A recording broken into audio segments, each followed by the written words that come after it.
Good morning and good afternoon and good evening, and thank God it's Thursday and it's Thanksgiving. And if I seem a little bit unable to speak properly, it's because I've just been eating food. I've had it's November 24th, it's Thanksgiving, and I've already had two Thanksgiving dinners at a diner in Wantor. Jay and I had a big breakfast this morning. I've got food coming out of my face left and right. Just a few items of interest before I get to let you know exactly where I am. And I don't have my Brian Red Band selfie stick.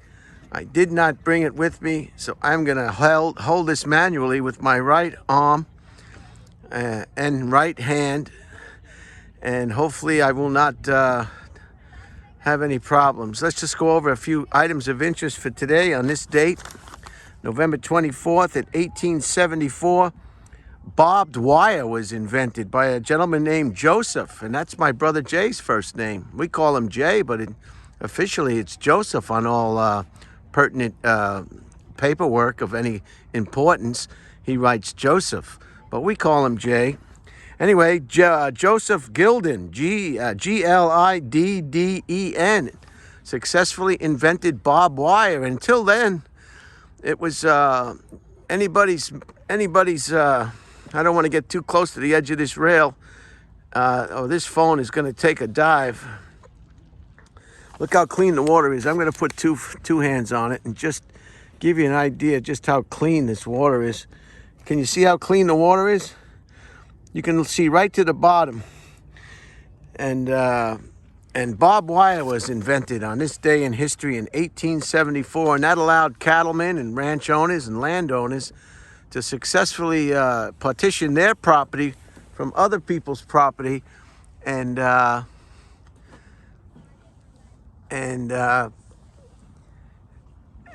keep their cattle safe. In 1963, Jack Ruby shot Lee Harvey Oswald. He was accused of shooting John F. Kennedy, the President of the United States, to death in Dallas at the Grassy Knoll. And then this character, Jack Ruby, took Lee Harvey Oswald's life. And that's a bag of worms that I'm not going to get into right now, especially on Thanksgiving Day. Last thing I want to talk about on Thanksgiving Day is a double homicide. In 1971, D.B. Cooper was the gentleman from Portland, I think it was, who hijacked a 737 or 727 and stole a bunch of money and then parachuted out the back. Now, this is something that you should Google if you don't know this story. This is a legendary American story of a successful, I guess, bank heist or bank robbery. And it's called, just Google D.B. Cooper. 1971, you'll pull up at a very fascinating story. You can tell all your friends and neighbors and all the people around the turkey about this character who decided to steal some money. So let's just pan to my left, and here we are. There's my brother Jay. Hello, Jay. Hi, Happy Thanksgiving. Can you just tell us where we are?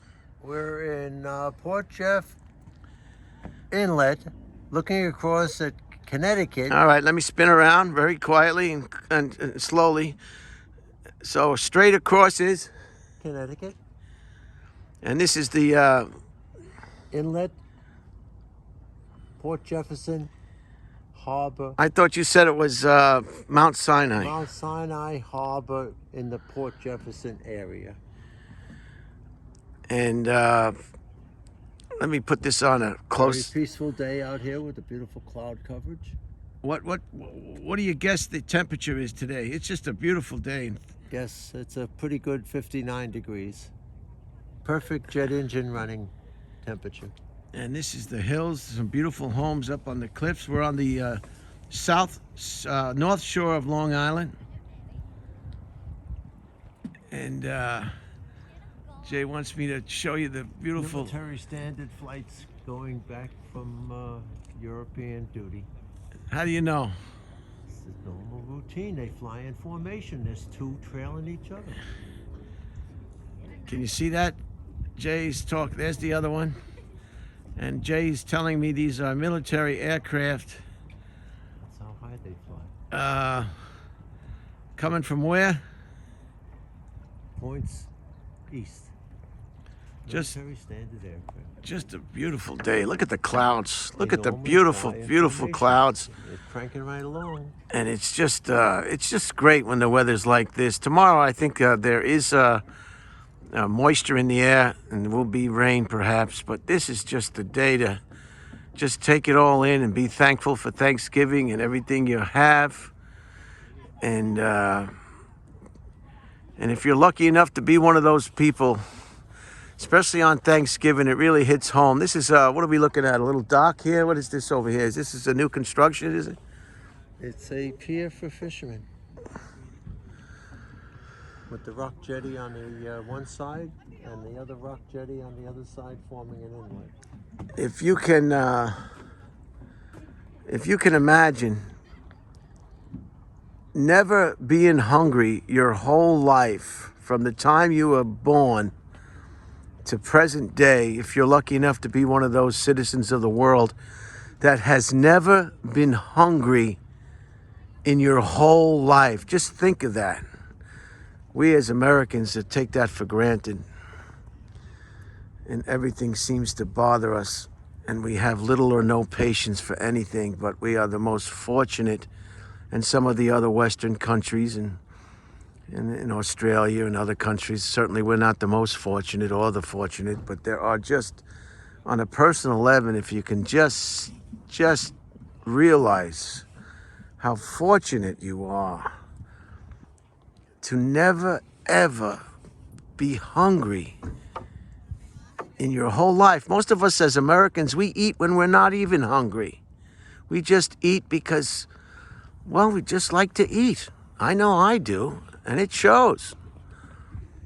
I'm going to have a few staples, I think, put in my lower intestines, or maybe have it snipped a bit and shortened, and then have a few teeth pulled, so it'll discourage me from eating as much. So, Jay, what else can you tell us about this area? There was a bad hurricane storm, and a lot of boats got disconnected from their moorings, and they were drawn out in the inlet here, and they wound up on the rocks, and they were all not salvageable as far as the destruction. Total insurance job, huh? I guess that's just. And what storm was that? Can you remember? No, I don't have the name of it offhand. But there's some families out here today, and people just taking in the beautiful weather. So this is all just a short little presentation. So what are we looking at? This is Port Jefferson, you said? This No, is Mount Sinai. Mount Sinai. From the town of Mount Sinai, the north shore of Long Island. So south of here is what town? I mean, east of here is what town? The next town over, you would think? Miller Place, Miller Place, and then Rocky Point. Rocky Point, Sound Beach. And then let me pan a little bit over here. Going slow. I've had some people who had some problems with my panning speed. It was just too much. And then west of here, along the It's Port Jeff Harbor, Port Jeff Harbor. Then there's a ferry that goes across to Connecticut. Connecticut. And this, of course, is the Long Island Sound. This is what they call the Long Island Sound. Now, I don't know where, I know the word Long Island. That's the name of Long Island, part of New York State, of course, Nassau County and Suffolk County. But what is the sound? How did that come about? What the word sound in the Long Island Sound? Possibly a British influence as far as them being involved with settlements here, and they called it a sound between Long Island and Connecticut. And then we have Bridgeport, Connecticut, where the ferry leaves Port Jefferson on a daily run back and forth with vehicles, cars, and people going to Connecticut. Wow. And the clouds with their horsetails are beautiful today. They really are. I've never seen horsetail clouds with such detail. Yeah, detail. Very dramatic, almost like a painter's canvas. Almost look like there's a horse and there's the tail and the head and There's the head and the tail, and let your imagination run wild. and it's just breathtaking. So you get a big, large, dark shaded cloud. And then the blocking the sun. sun. Sun is behind. I'm trying to figure out what that cloud reminds me of or looks like. It's a big, big cloud. And it's really not giving us a real description. Just a massive cloud covering the sun. And this, of course, is looking west. Wow. And look at the water. I wish I had my kayak right now, but I had to get rid of it. I had no place to keep it. And they wanted... Beautiful venues of the homes up on the hillside. Let me get a close-up of that. Some of the well-heeled residents. Imagine what their tax liability must be. Look at the size of these residences. Just massive residences, private residences, up on the hill overlooking the Long Island Sound and Connecticut. Just bring money. Just bring money. All right, I think I'm going to close it out here. Jay, do you want to give us any further tidbits or information or anything? It's just an enjoyable experience. Let's take a walk this way. Brother, and enjoying the seascape.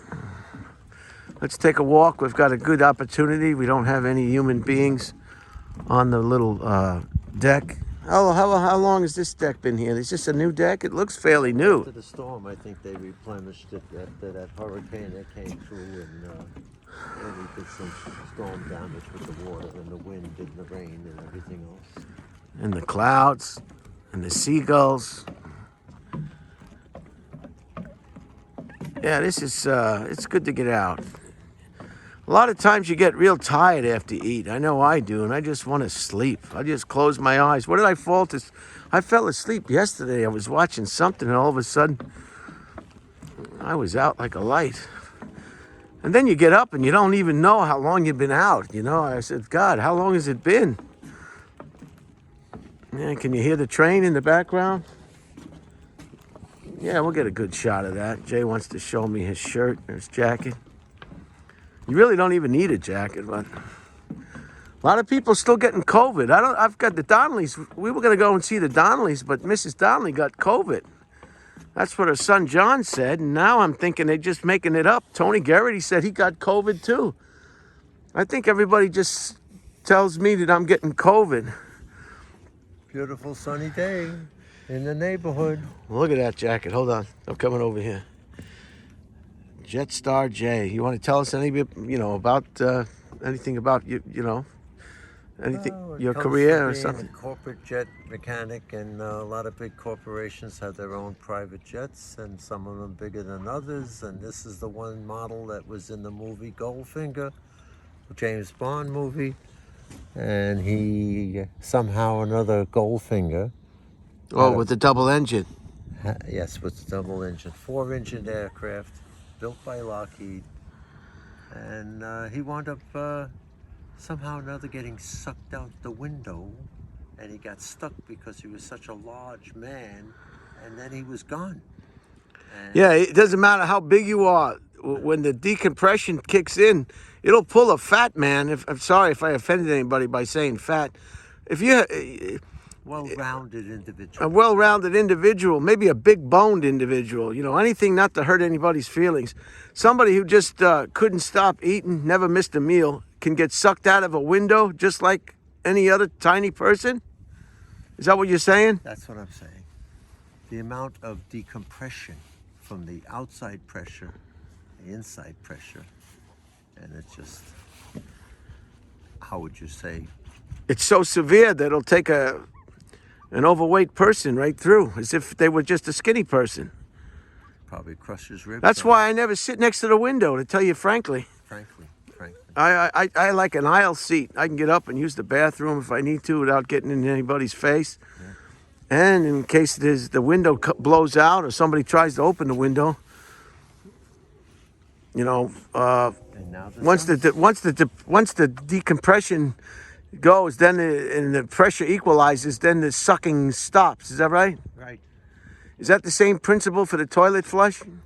More or less, yes. That's the vacuum toilet in the aircraft now. Especially if you're sitting down. Ooh, you don't want to be sitting down and flush it. And tell me about this interesting story. You saw Hillary Clinton. Her, well, it's it's a very fascinating story. Do you want to go into that? No, I really don't feel it's necessary. It's a number 2 story, so leave it at that. All right. I'm gonna close it out here. I just want to give you some additional views of the Long Island Sound, Connecticut, in the foreground, and just a breathtaking. Now the sun is trying to get out. We've got some more And all the way covers down the beach to the other cliffs. and some more cliffs all the way. Let me get on 2.5. This is my.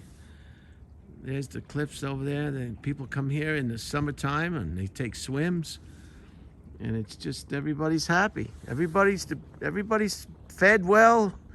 Everybody's happy, except the people that aren't happy, and the people that just get upset over everything. So let's go over the items of interest real quick before I close it out. This is a jetty, and 1874, barbed wire was invented by Joseph Gildon, Glidden. Very interesting invention, a very important invention. In 1963, Jack Ruby killed Lee Harvey Oswald. So that's another can of worms. You might want to look that up. Another interesting can of worms that everybody has a different opinion.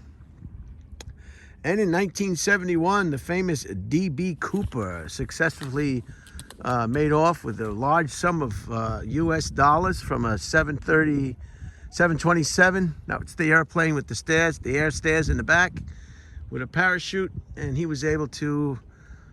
He was never found. The money wasn't found. He wasn't found. The only thing they found was the empty airplane missing all the money. He took hostages. He let some go, and off he went with the money. And that was the end of it. So I'm going to close it out now just as the sun peeks out. Jay, you have anything, closing comments on Thanksgiving? You want to say anything to anybody? More traveling jet streams is going to... More jet streams. right up there. That one. Wow. Aircraft travel is having a good day in the air. All right. Enjoy your Thanksgiving. And just remember, if you get stuffed and you can't eat anymore, do what I do. Just keep eating. Eat till the food falls out of your face. Bye, folks. Bye-bye. Bye-bye. Jay, you want to say goodbye? Goodbye. All right. Could be going to Boston.